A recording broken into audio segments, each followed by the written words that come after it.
Hi ಎಲ್ಲರಿಗೂ welcome to ಪರಿಶ್ರಮ kitchen.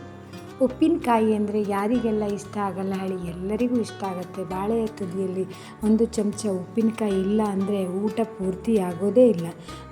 ಲಿಂಬೆಹಣ್ಣಿನ ಉಪ್ಪಿನಕಾಯಿ, ಹಾಗೆ ನೆಲ್ಲಿಕಾಯಿ ಉಪ್ಪಿನಕಾಯಿ, ಮಾವಿನಕಾಯಲ್ಲಂತೂ ತುಂಬ ವೆರೈಟಿ ಆದಂಥ ಉಪ್ಪಿನಕಾಯಿಯನ್ನು ನಾವು ತಿಂದಿರ್ತೇವೆ. ನಾನು ಈ ದಿನ ತರಕಾರಿ ಉಪ್ಪಿನಕಾಯಿಯನ್ನು ಮಾಡ್ತಾಯಿದ್ದೇನೆ.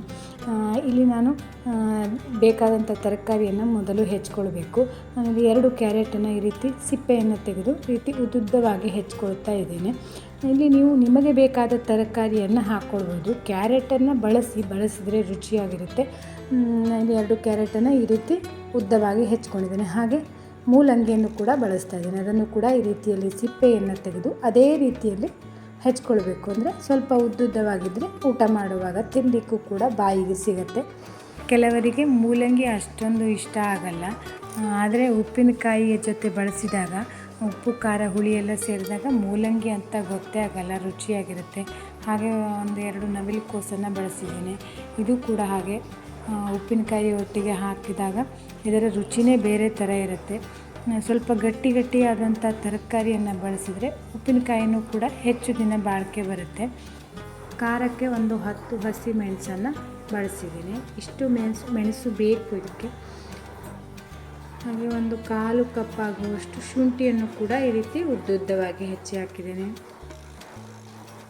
5 ಲಿಂಬೆಹಣ್ಣು, ಇದರ ಬೀಜವನ್ನೆಲ್ಲ ಬೇರೆ ಮಾಡಿ ಹಾಕಿ, ಇಲ್ಲಾಂದರೆ ಕಹಿ ಆಗುತ್ತೆ. ಹಾಗೆ ನಿಮಗಿಷ್ಟವಾದ ತರಕಾರಿಯನ್ನು ಹಾಕ್ಕೊಳ್ಬೋದು. ಕೆಲವರು ಇದಕ್ಕೆ ಬೀನ್ಸನ್ನು ಬಳಸ್ತಾರೆ. ಪೂರ್ತಿಯಾಗಿ ಹೆಚ್ಚಿ ಆದಮೇಲೆ ಇದಕ್ಕೆ ಬೇಕಾದ ಮಸಾಲೆಯನ್ನು ಹುರಿಯೋಣ. ಮಸಾಲೆಗೆ ಒಂದು ಪಾತ್ರೆ ತಗೊಂಡು 1 ಚಮಚ ಸಾಸಿವೆ, 2 ಚಮಚ ಕೊತ್ತಂಬರಿ, 1 ಚಮಚ ಜೀರಿಗೆ, 1 ಚಮಚ ಬಡೆ ಸೊಪ್ಪು ಅಂದರೆ ಸೋಂಪು ಹೇಳ್ತಾರಲ್ಲ ಅದು, 1 ಚಮಚ ಮೆಂತ್ಯ, 1/4 ಚಮಚ ಆಗುವಷ್ಟು ಮೆಣಸಿನಕಾಳು, ಹಾಗೆ 10 ಕೆಂಪು ಮೆಣಸನ್ನು ಹಾಕ್ತಾಯಿದ್ದೀನಿ. ಇಷ್ಟು ಖಾರ ಬೇಕಾಗತ್ತೆ ಇದಕ್ಕೆ. 2 ಕಡ್ಡಿ ಆಗುವಷ್ಟು ಕರಿಬೇವನ್ನು ಹಾಕಿ ಚೆನ್ನಾಗಿ ಹುರ್ಕೊಳ್ಬೇಕು. ಅಂದರೆ ಎಣ್ಣೆಯನ್ನೆಲ್ಲ ಹಾಕದೆ ಹಾಗೆ ಡ್ರೈ ಆಗಿ ಹುರ್ಕೊಳ್ಬೇಕು. ಹುರಿದು ಪೂರ್ತಿಯಾಗಿ ತಣಿದ ಮೇಲೆ ಮಿಕ್ಸಿ ಜಾರಿಗೆ ಹಾಕಿ ಪೌಡ್ರಾಗಿ ಮಾಡ್ಕೊಳ್ಬೇಕು. ನಂತರ ಈ ತರಕಾರಿಗೆ ಒಗ್ಗರಣೆ ಹಾಕಲಿಕ್ಕಿದೆ. ಇದಕ್ಕೆ 3-4 ಚಮಚ ಆಗುವಷ್ಟು ಎಣ್ಣೆ, 1 ಚಮಚ ಸಾಸಿವೆ, ಹಾಗೆ 1/4 ಚಮಚ ಮೆಂತ್ಯ, ಮತ್ತು 1 ಚಮಚ ಆಗುವಷ್ಟು ಬಡೆ ಸೊಪ್ಪು, 1 ಚಮಚ ಓಂಕಾಳು, ಅಜ್ವೈನನ್ನು ಹಾಕಿ ಇದು ಕೂಡ ಎಣ್ಣೆ ಒಳಗಡೆ ಚೆನ್ನಾಗಿ ಹುರ್ಕೊಳ್ಬೇಕು. ನೋಡಿ ಈ ರೀತಿಯಲ್ಲಿ. ಹಾಗೆ ಮುಂಚೆನೇ ಹೆಚ್ಚಿ ಇಟ್ಟಿರುವಂಥ ಹಸಿಮೆಣಸು, ಶುಂಠಿ, ಮೂಲಂಗಿ, ಕ್ಯಾರೆಟು, ನವಿಲುಕೋಸು ಇವೆಲ್ಲವನ್ನು ಹಾಕ್ಕೊಳ್ಬೇಕು. ಇವೆಲ್ಲ ತರಕಾರಿಯನ್ನು ಒಂದು ಅರ್ಧ ಬೇಯಿಸಬೇಕು. ಎಣ್ಣೆ ಒಳಗಡೆ ಹುರಿಬೇಕು, ನೀರೆಲ್ಲ ಹಾಕೋದು ಬೇಡ.